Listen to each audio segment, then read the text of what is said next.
اعوذ باللہ من الشیطان الرجیم بسم اللہ الرحمن الرحیم یا صاحب الجمال و یا سید البشر من وجهک المنیر لقد نور والقمر لا يمكن الثناء كما كان حقه بعد از خدا بزرگ توئی قصہ مختصر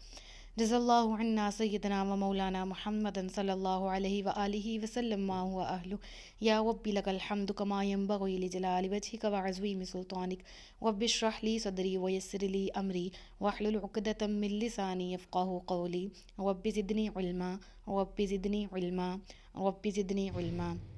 السلام علیکم ورحمۃ اللہ وبرکاتہ۔ میں حافظہ افرا جاوید اسلام آپ سب لوگوں سے مخاطب ہوں اپنے یوٹیوب چینل انفینٹ اسلام میں۔ آپ سب لوگوں کو خوش آمدید کہتی ہوں۔ امید کرتی ہوں آپ سب لوگ خیریت سے ہوں گے، زندگی پرسکون پر اطمینان اور ایمان بالخیر گزر رہی ہوگی۔ سورۃ آل عمران اردو ترجمہ اور تفسیر، اس کی آیت نمبر 148 تک ہم گزشتہ اسباق میں پڑھ چکے ہیں۔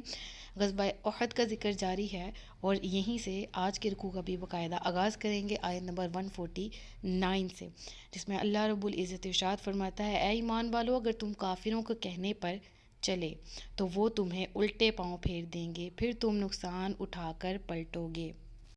حضرت علی رضی اللہ تعالی عنہ کا قول ہے شان نزول سے متعلق کہ آپ کرم اللہ تعالی وجہ الکریم فرماتے ہیں کہ جب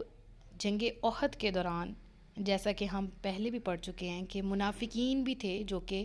علیحدہ ہو گئے، اللہ تبارک و تعالیٰ نے مومنین کو منافقین کی پہچان بھی کروائی اس غزوہ میں۔ وہ کس طرح سے کہ عبداللہ بن ابی ایک منافق تھا جو اپنے ساتھ ہی جنگ احد سے پہلے ہی 300 لوگوں کو لے کر علیحدہ ہو گیا تھا۔ تو اس کی منافقت بھی ظاہر ہو گئی کہ وہ اپنے آپ کو ظاہری طور پر تو مسلمان کہتا تھا، لیکن حقیقت میں وہ سچے دل سے مسلمان نہیں تھا۔ تو حضرت علی رضی اللہ تعالیٰ عنہ فرماتے ہیں کہ جب جنگ احد میں مسلمانوں کو شدید نقصان اٹھانا پڑا تو عبداللہ بن ابی یہ جو منافق تھا،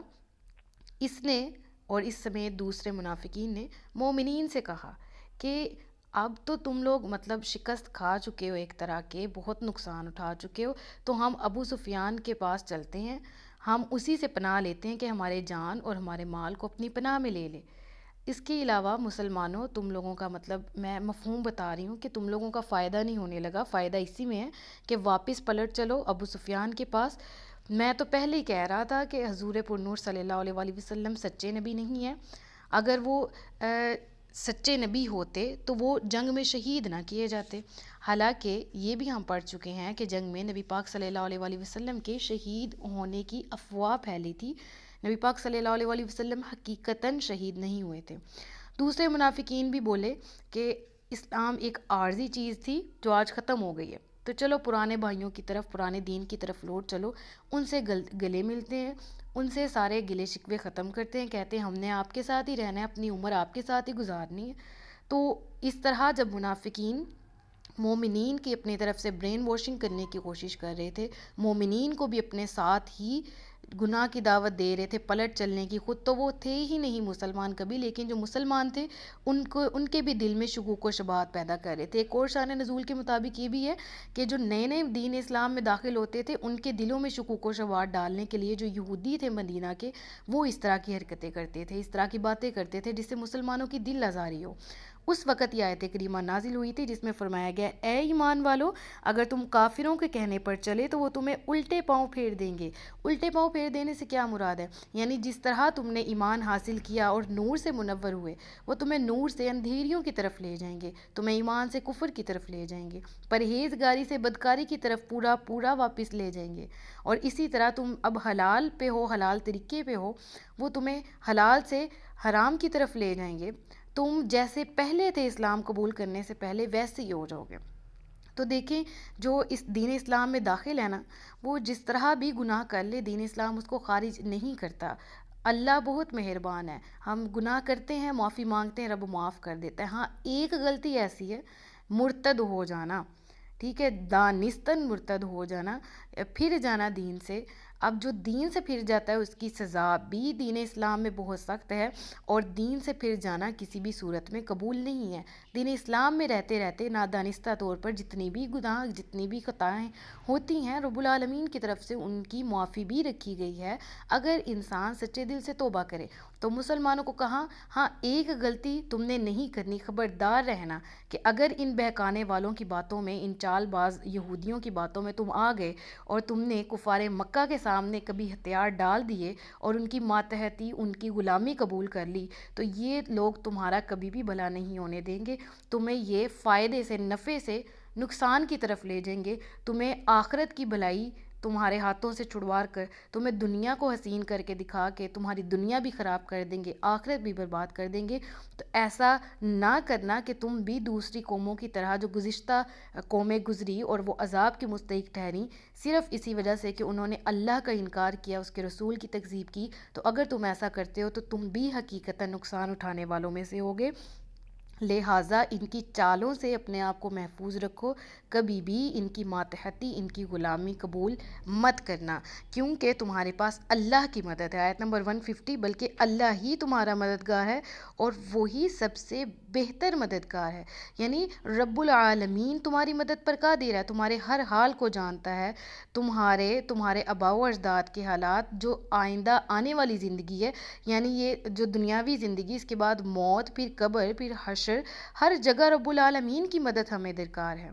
ہمیں ہر جگہ رب العالمین سے ہی مانگنا ہے، کیونکہ وہ ہمارا مولا ہے، ہمیں پیدا کرنے والا ہے، لہٰذا ہمیں رب العالمین سے مدد مانگنی چاہیے، نہ کہ دنیاوی سہاروں کو ہی سب کچھ سمجھ لینا چاہیے۔ اور دین اسلام کے اندر رہتے ہوئے، اس کے دائرہ کار میں رہتے ہوئے، نیکیاں کرتے ہوئے، نیک اور جائز کاموں کے لیے مومنین کو رب العالمین سے ہی مدد طلب کرنی چاہیے۔ آیت نمبر 151، ان قریب ہم کافروں کے دلوں میں رعب ڈال دیں گے، کیونکہ انہوں نے اللہ کے ساتھ ایسی چیز کو شریک ٹھہرایا جس کی اللہ نے کوئی دلیل نہیں اتاری، اور ان کا ٹھکانہ آگ ہے، اور وہ ظالموں کا کتنا برا ٹھکانہ ہے۔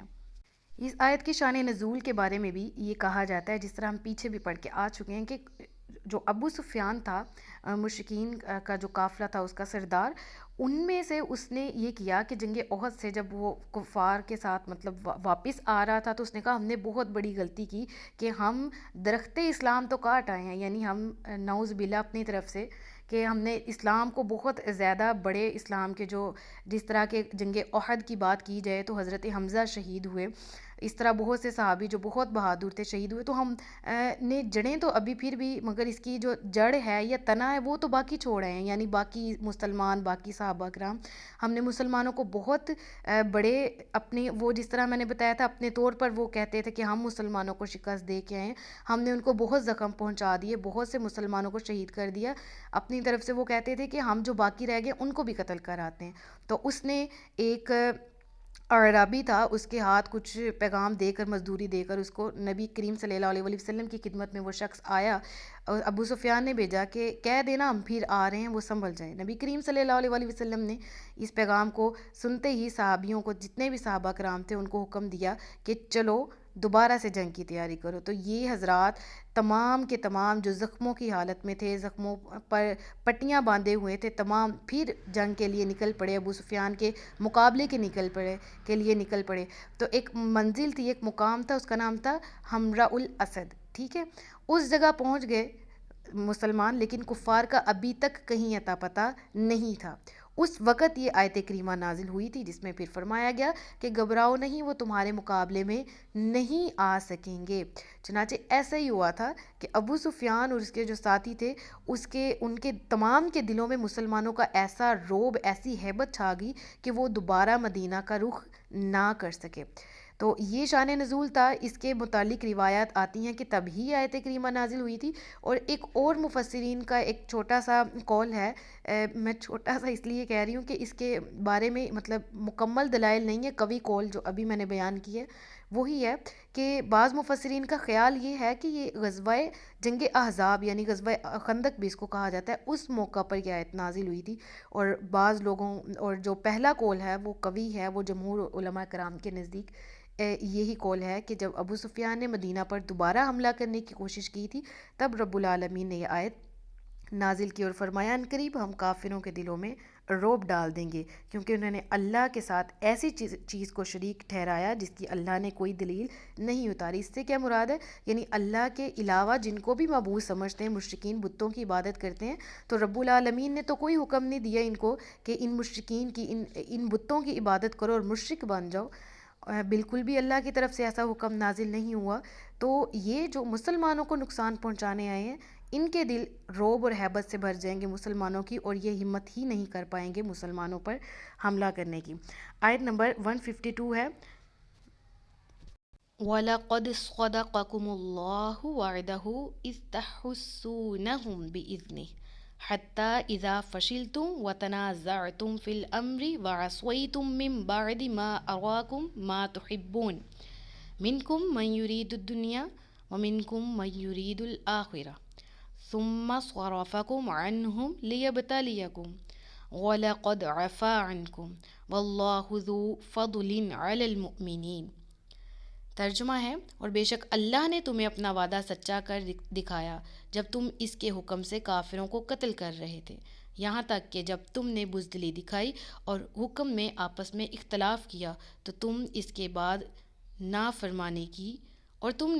نافرمانی کی جب اللہ تمہیں وہ کامیابی دکھا چکا تھا جو تمہیں پسند تھی۔ اب میں چاہوں گی کہ پوری آیت کا ترجمہ پڑھنے سے پہلے میں اتنی آیت کے اس حصے کو ایکسپلین کر دوں تاکہ آپ کو صحیح سے سمجھ آ سکے۔ تو اس کے بارے میں جو ہے وہ شان نزول کچھ اس طرح سے ہے کہ جب غزوہ احد سے سخت تکلیف پا کر مسلمان مدینہ لوٹے تھے تو ان لوگوں نے آپس میں کہا کہ ہم سے تو رب تعالیٰ نے فتح کا وعدہ کیا تھا، تو نبی کریم صلی اللہ علیہ وسلم نے بھی یہ وعدہ فرمایا تھا، تو ہمیں پھر یہ شکست کیوں ہوئی، یہ وعدہ ظاہر کیوں نہ ہوا؟ تو یہ آیت کریمہ تب نازل ہوئی جس میں ان کے سوال کا جواب بھی دیا گیا اور انہیں سمجھایا بھی گیا۔ ایک چیز کا خیال رہے کہ ان حضرات کی گفتگو، یہ جو صحابہ کرام تھے، جتنے بھی لوگ تھے، ان کی گفتگو وعدہ الہی پر شک کی بنیاد پر نہیں تھی، کیونکہ رب العالمین کے وعدے پر اس کے احکامات پہ شک کرنا بھی کفر کرنا، انکار کرنا ہے۔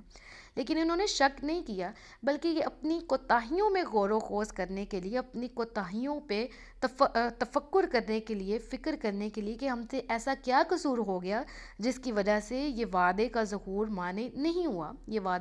نہیں ہوا، تو وہ اپنا قصور سوچنے کی وجہ سے انہوں نے یہ سوال کیا تھا کہ ہمیں علم ہو سکے ہم سے کہاں خطا ہوئی۔ تو قصور سوچنا تو عین عبادت ہے، اور یاد رہے کہ بارگاہ صحابہ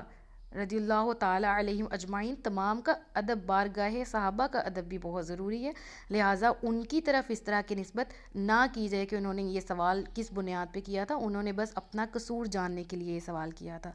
تو تب یہ آیت کریمہ نازل ہوئی اور کیا فرمایا گیا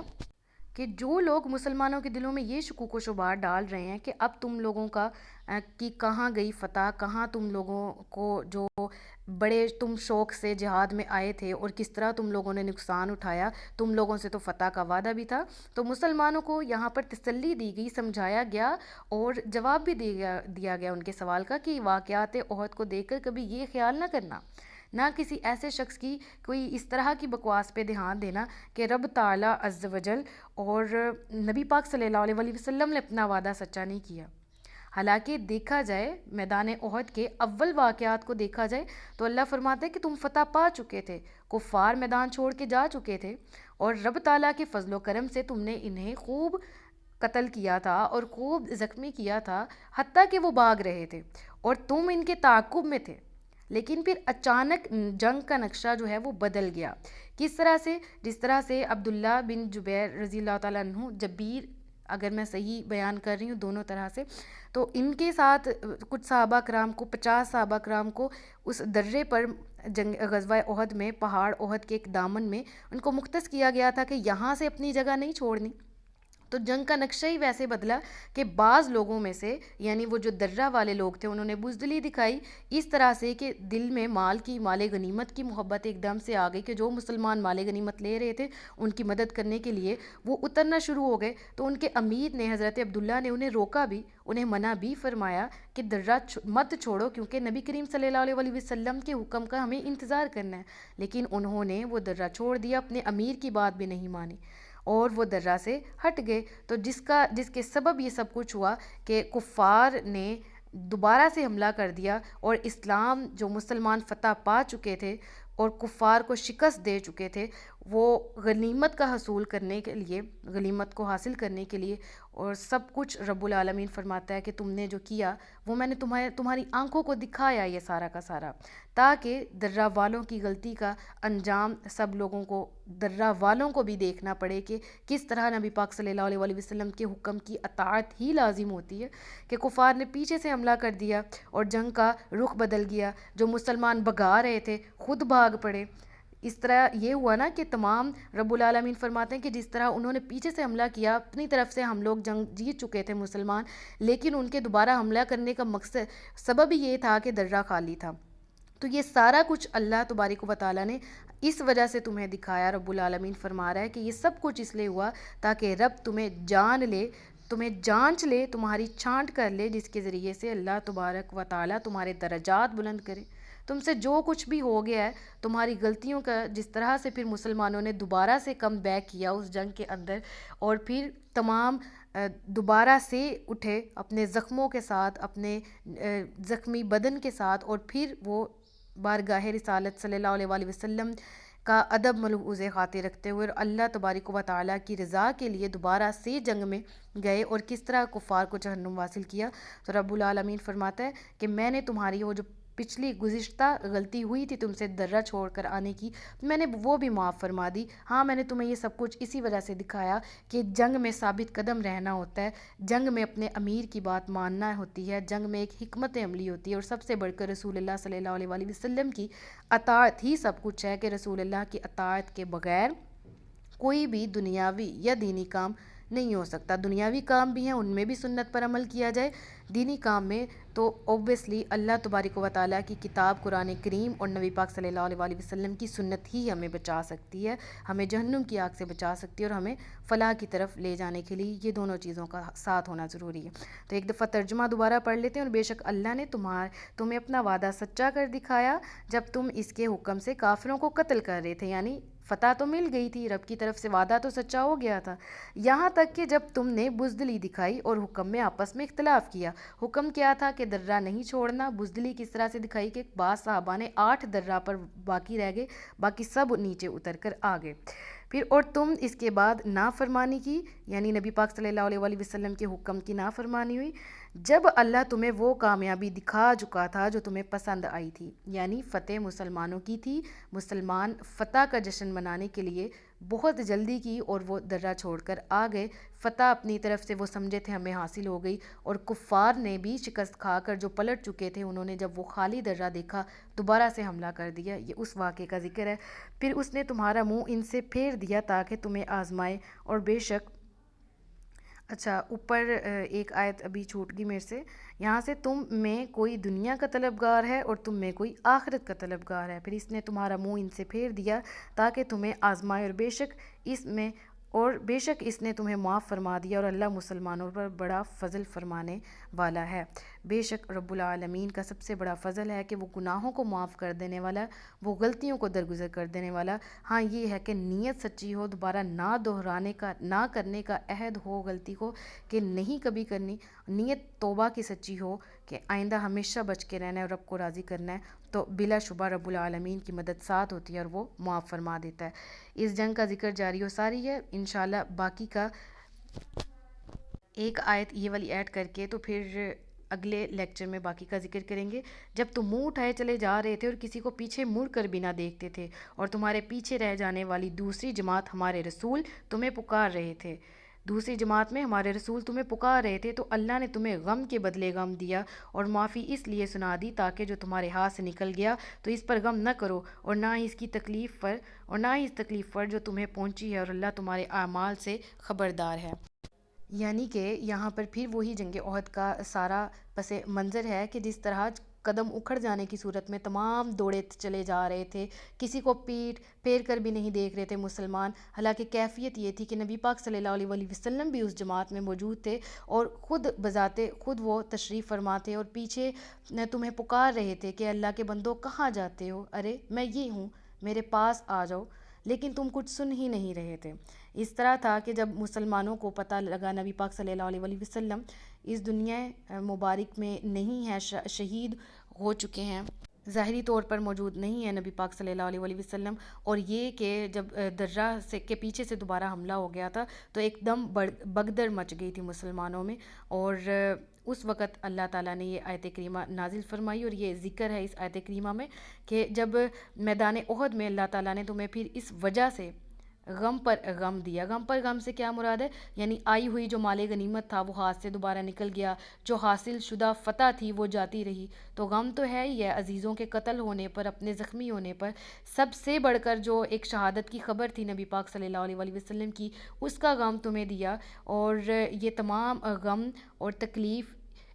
تمہیں اسی وجہ سے دی گئی، محسوس کروائی گئی، تاکہ تم جان سکو کہ تمہاری غلطی کہاں پر تھی، تم سے کہاں پر غلطی نادانستہ طور پر سرزد ہو گئی، اور تم اللہ تعالیٰ سے معافی مانگو. تو اللہ تبارک و تعالیٰ فرماتے ہیں کہ پھر ہم نے تمہارے لیے معافی کا اعلان بھی اس لیے کر دیا کہ تم اس معافی کی خوشی میں یہ جتنے بھی غم تھے گزشتہ وہ بھول جاؤ. اللہ تعالیٰ تمہارے کاموں سے خبردار ہے، تمہارے تمام اعمال کو دیکھنے والا ہے، لہٰذا کبھی بھی گناہ پر دلیری نہ کرو. ہاں خطا ضرور ہو سکتی ہے، اور اللہ ظاہری اور باطنی تمام گناہوں کو دیکھنے والا ہے. خطا ہو جانے کی صورت میں رب العالمین سے معافی طلب کیا کرو.